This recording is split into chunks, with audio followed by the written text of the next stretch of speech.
So now let's see the optional and static fluid box options inside of Adobe Captivate. So for that, I'm going to bring in fluid boxes right here. So let's bring in a 3 horizontal fluid box right over here. And then on the center one, let me just add in another fluid box right here. That is 2 vertical fluid box. Let me add some object into them right now. So I'm going to go around and add in, let's say, something like shape right here, just like that. So that's that.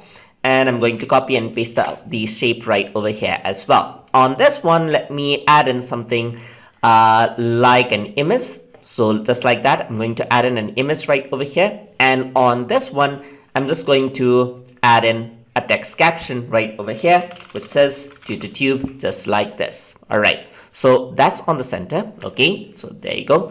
So now, what I'm going to do is I'm going to resize this. So when I resize it, you can see that everything tries to accommodate well, just like that, and arrange it out that's itself, just like that, as you can see right over here. So that's how everything works out.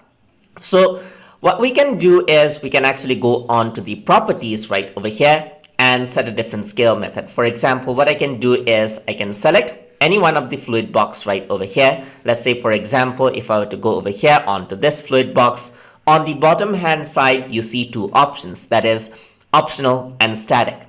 Let us go around with static right over here. So when we do static, what happens is that it scales statically. So on the left hand side, it adjusts itself, but here it adjusts in a static way. So if I were to resize, and when it actually pops up just like that, you can see that the same ratio, that is the same box, is applied because we chose static right over here. When we don't choose static, it aligns according to the object, but when we choose static, it aligns according to how the fluid box was set, just like that.